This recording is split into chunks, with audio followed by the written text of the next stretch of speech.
Welcome to Talking Heads on USA Global TV, starring the one and only wonderful Dr. Jacqueline.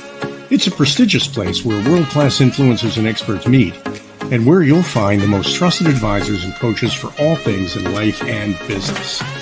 Visit usaglobaltv.com to sign up for our newsletter, get the value you need, and be first in line to learn about events and giveaways and other valuable content. Connect with us.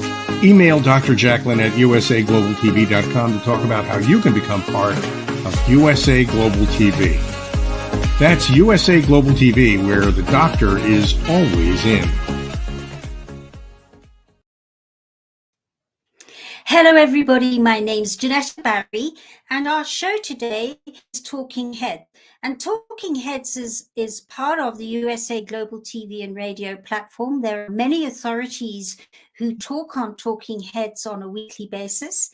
And that is when expert presenters talk about topics that are really interesting and engaging, and you can learn a lot from them. And that makes me an expert presenter today on today's topic, which is the synergizing of our bodies, our health, and our emotions. And for those of you who have been following my other episodes on all of this, we've talked about the polarization of our thoughts and our feelings, of making our positive side of who we are more important than our negative side, and trying to eliminate the negative side when they're all part of being human. And being able to manage and love your negative side and understand its value, and being able to manage and love your positive side and understand where, as much as it is valuable, it has disservice. When you can see both sides of that spectrum, then an unbelievable depth of understanding and acceptance, self-acceptance, spontaneously steps in on a conscious, but especially on an unconscious level.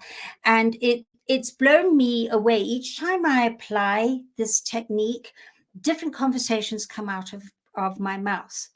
Now, today takes this whole idea, or not an idea, it's a fact, but takes this whole fact one step further, because if we go to our medical stance, our medical fraternity stance is that people suffering from disease, and by the way, dis-ease means not being at ease with yourself. That's the true meaning of disease, that they're needing to be fixed, that they're broken. But nowadays, finding the cause rather than treating the symptom is becoming more and more popular with people as they face medical challenges.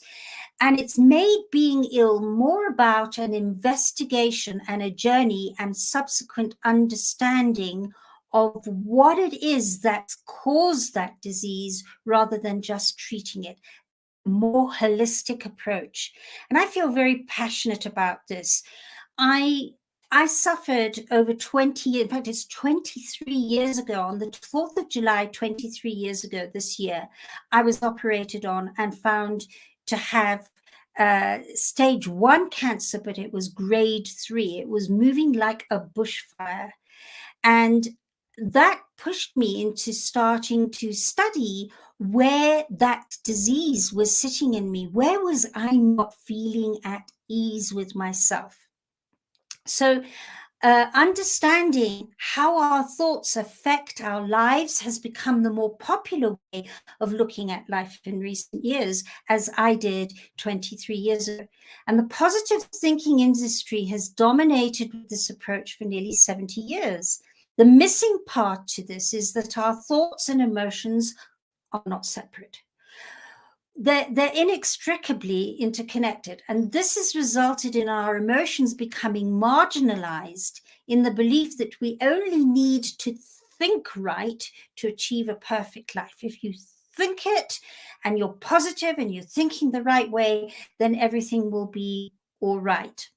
But the thing is, when we're burying our feelings, our emotions, it creates a bipolar scenario where we pride ourselves in thinking positively, which becomes a one-sided reality.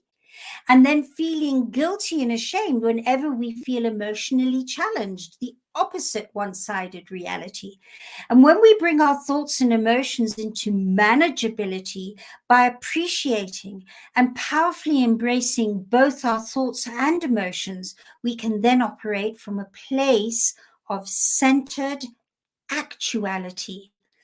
Because you see, one of the most delicious things I've learned from having had that cancer 23 years ago is that my body is a messenger.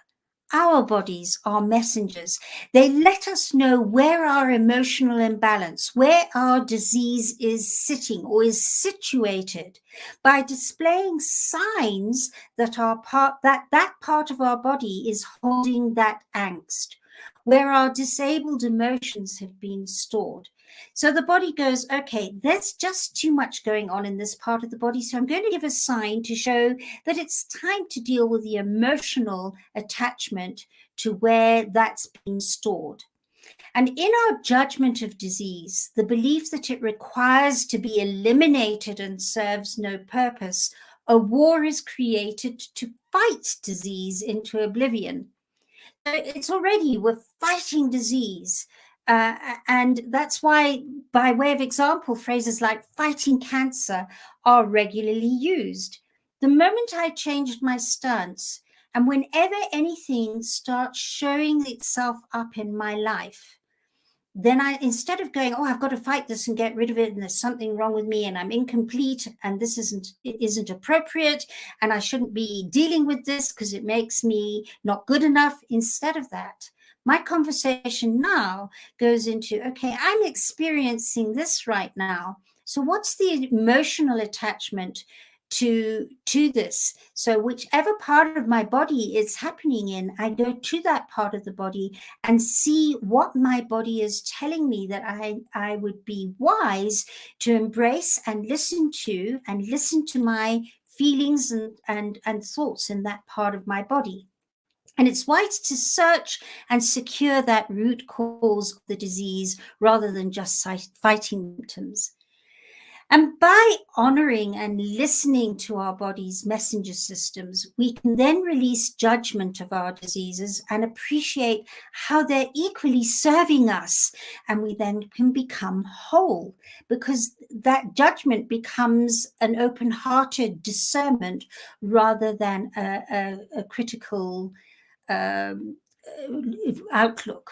So it's not about getting rid of the disease, it's about managing it and looking for the hidden gift or the hidden message that's within it.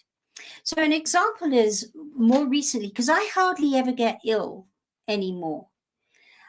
Since I've worked out what actually created my cancer to begin with, which, by the way, was about sexual abuse I experienced at the age of 7, and I buried it in the very part that I got cancer, which was in my uterus. So once I had understood that and understood the hidden gift in it, the hidden gift in having been sexually abused doesn't mean that the person that sexually abused me shouldn't be called out. And that's a process that's in motion as we speak. But I was able to understand, I had put all that angst and all that dis-ease into my uterus, had 4 children, but noticed that there were always extremes in my uterus, always, always, always.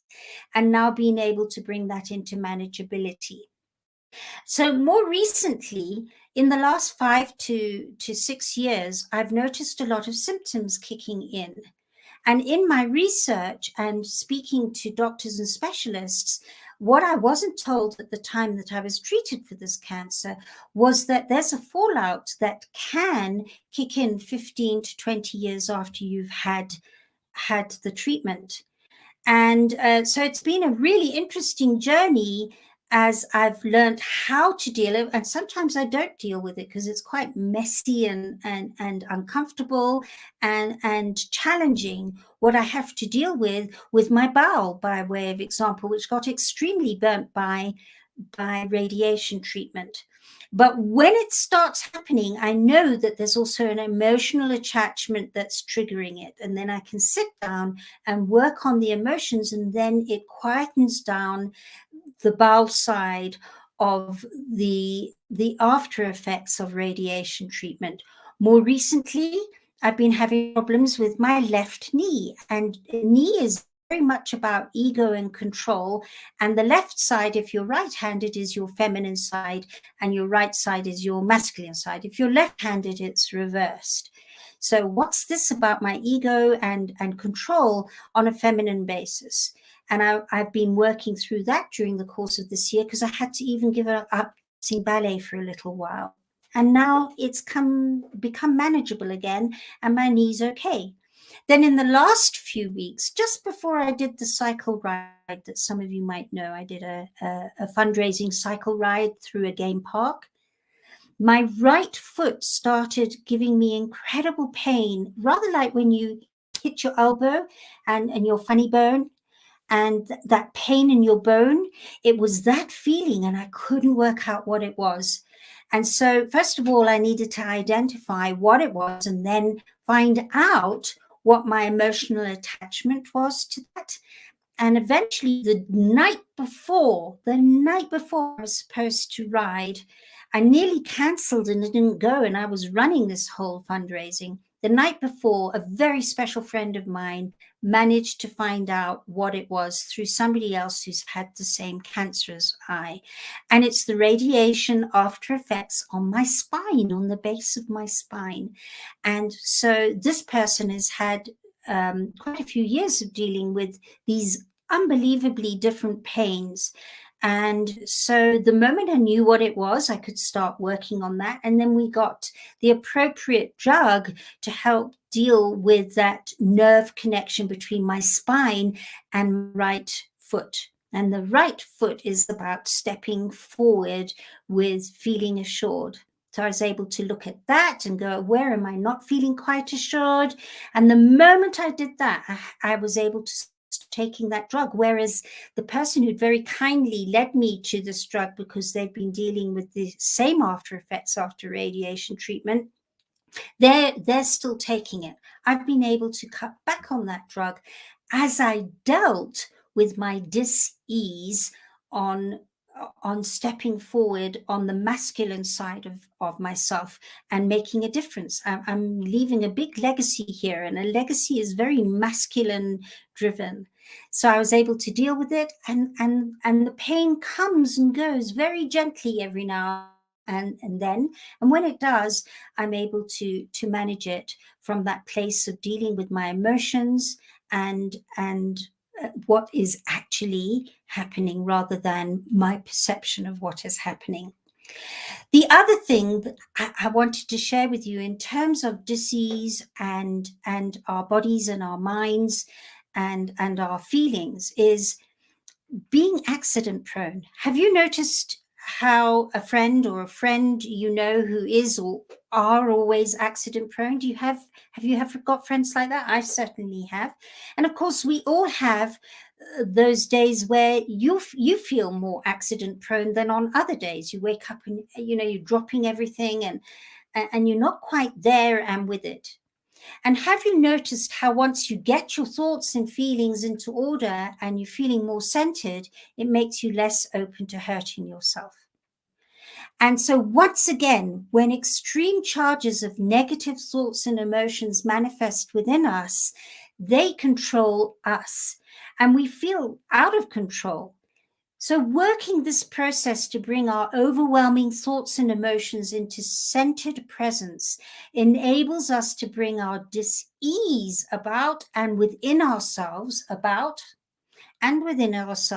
into open-hearted and centered manageability.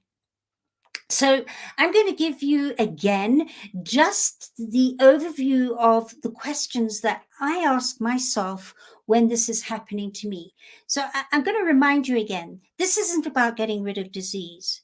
This isn't about getting rid of being accident prone. That's not what it's about, because we're always going to have times where we're not at ease with ourselves. We're always going to have times where we wake up and feel not quite in tune and we're dropping everything and tripping over everything. And that's life. That's part of learning to balance and appreciate what isn't working as much as what is, and what isn't working, how it serves us. So this isn't about saying, okay, if I apply these, then I don't ever have to worry about feeling ill at ease or being accident prone. Not so.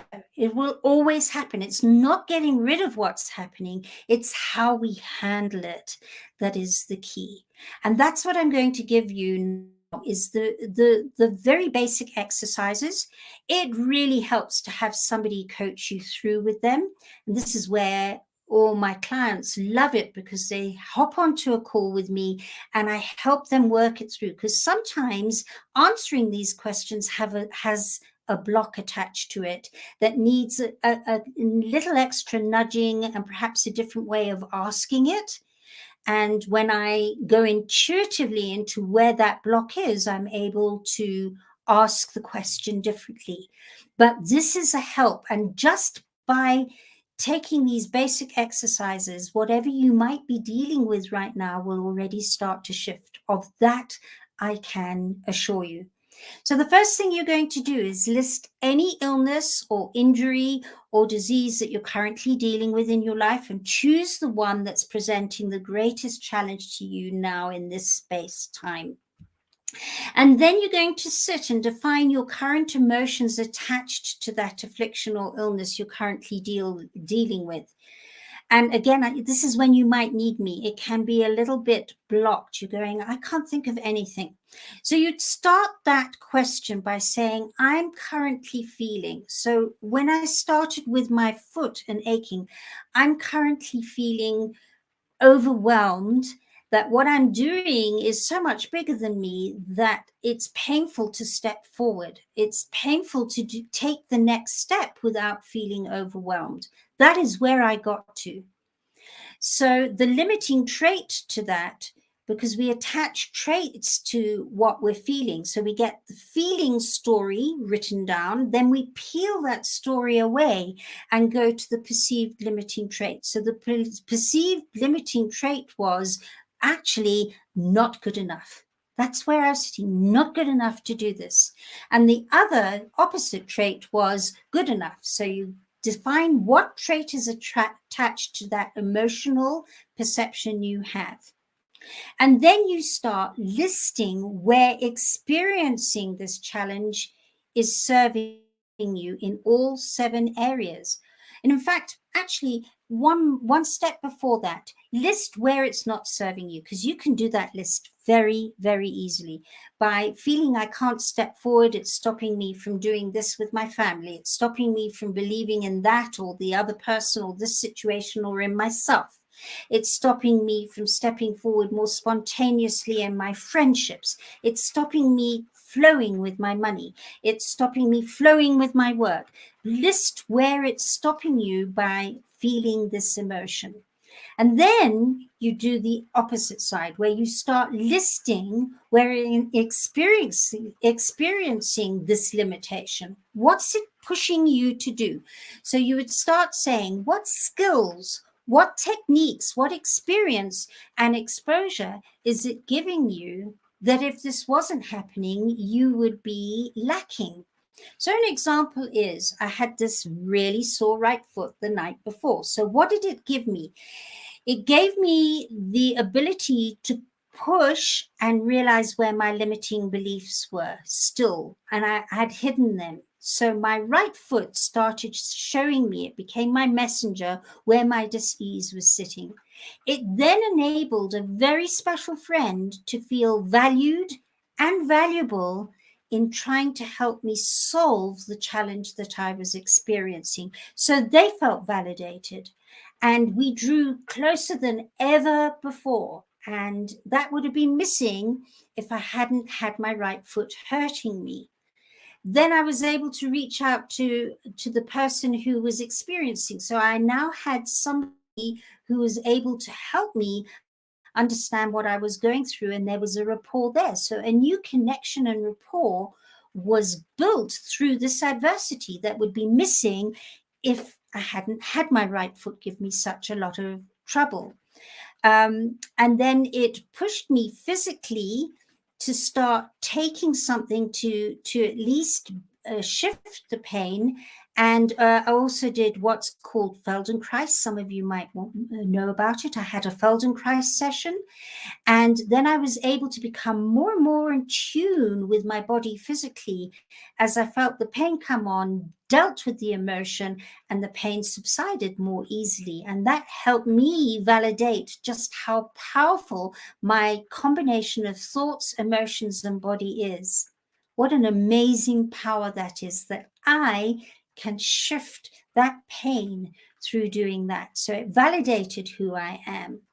Then it pushed me into changing my moving forward plan in all that I'm doing in creating this legacy and getting softer with myself. I realized my masculine side was saying not soon enough, not quick enough, not good enough. That was the silent conversation I was running. So I was able to take that work and soften it in preparation for World Jenny's Day, which is coming up soon, which some of you may have heard about. So I was able to soften that. So if my foot had not hurt, I wouldn't have been able to do that. And it certainly shifted the way I'm juggling. Obviously, all of this legacy comes with great cost, and it's not always available on the monetary side at the time that we need it. So it helped me to replan. So I was using reevaluation, renegotiation, what's the word I'm wanting? Being able to look at things in a new way to express myself. So new forms of communication, listening differently. It's certainly sharpened my ability to be intuitive. My intuitive skills got sharpened. So there's a whole list of skills, techniques, experience, and exposure that served me in dealing with this particular affliction with my foot. And once I had a very easy, what isn't this, what is this stopping me from doing, and where isn't it serving? Easy to do. But the moment I brought this in, I was able to go, oh, okay, so as much as I prefer not to have this pain in my foot, this is what it's giving me, and I'm so thankful for that. And that helps you to relax, and of course, my foot got even better after that. So that basically, in a nutshell, gives you what being able to deal with your disease or your accident proneness will help you to feel. And if you'd like to know more about how to do this, I mean, I've had so many clients all over the world saying, I can't believe I had somebody who had a hockey injury, and regularly their foot, their right foot, just they couldn't stand on it, and they were keen hockey, still are keen hockey players. The moment they got to the attachment of what that disease was, they're now playing hockey pain-free. And that is the miracle of disease being cured. That is the miracle, by the way, if I go on a spiritual side, that Christ consciousness and Christ teachings talks about. When you shift your internal belief system through your emotions, your thoughts, and your body, and you bring them into synergy, miracles happen. I look forward to sharing more with you this time next week as we move into the next episode of Talking Heads. And next week is something that I know so many of us have to deal with at some time in our lives. And that's dealing with intimidation or bullying. Bullying as a child, and it feels more like intimidation as an adult if we label it more in a more sophisticated way. But we're going to deal with that next week. I look forward to sharing that with you. And I want to thank you for your attention and interest today. I would dearly love your feedback. Please feel free to contact me at Jenetta@theepiphanyprocess.com and ask me any questions or any guidance. It would be an honor and privilege to help you through. I want to ask you to please do subscribe to our USA Global TV YouTube channel. You can find all of our Talking Heads episodes in this channel under the playlist titled Talking Heads 2022. And there is a mine of information there for you to connect with and learn so much more, give you such insight on subjects that you possibly didn't think even interested you and will interest you when you get into them. And please, again, as I say, do reach out to me if I may be of service to you. TheEpiphanyProcess.com is the other place you can have a look at what we do and what we've achieved in the past. And looking forward to having you with me this time next week as I send you lots and lots of love.